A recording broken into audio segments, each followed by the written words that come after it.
មើ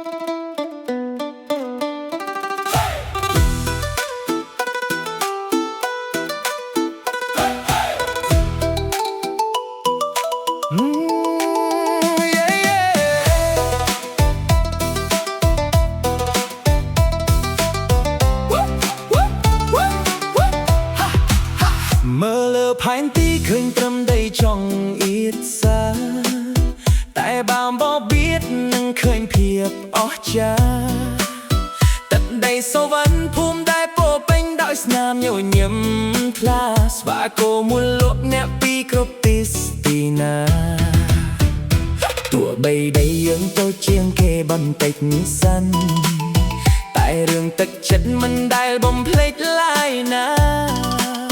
ភាពបកក្ដៅសំតោសប្រណីចេញពីអរ៉ានេះជាអត្តសញ្ញាណនៃកូនខ្មែរយើងជាប្រទេសស្ទួយតែបេះដូងយើងធំ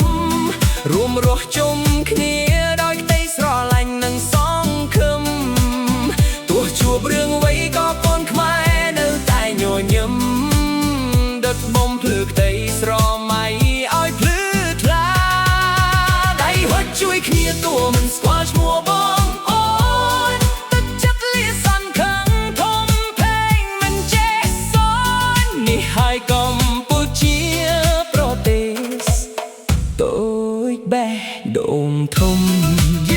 Check it out Check it out Check it out Check it out Check it out ពីប្រាសាទអង្គរដល់ឆ្នេរខ្សាច់សឹកបោះមនុស្សសំណែរស់នៅដល់ចិត្តសបរោះធោចែករំលែកបាច់ទឹកមិនគៀតរឿងទ្រុកធុលអសាមគ្គីជានិច្ចជាកម្លាំងជាតិ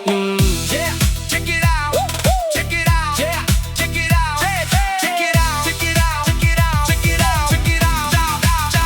check it out តតែខ្លួនតែចិត្តយើងខ្លាំងឆ្លងកាត់ភ្លុកភ្លៀងយើងនៅតែស៊ូប្រឆាំងប្រវត្តិសាស្ត្ររងរឿងចាទុកលោកទាំងថ្មទូពិភពលោកធំធេងក៏ខ្មែរមិនដែលបងអងរងចាំបត់ចំហប់ម៉ែកុំទទួលមិត្តភ័ក្តិគ្រប់ទីស្ទី Welcome to Cambodia ទឹកនៃនៃទីសេរីយើងជាប្រទេសស្ទួយតែបេះដូងយើងធំរួមរស់ជុំគ្នាដោយក្តីស្រឡាញ់និងសង្ឃឹមទោះជួបរឿងអ្វីក៏កូនខ្មែរនៅតែញញឹមដុតបំភ្លឺក្តីស្រមៃឲ្យភ្លឺថ្លាដៃហត់ជួយគ្នាតួមិនស្គាល់ឈ្មោះបងអូនទឹកចិត្តលាតសន្ធឹងធំធេងមិនចេះសននេះហើយកម្ពុជាប្រទេសតូចបេះដូងធំអូ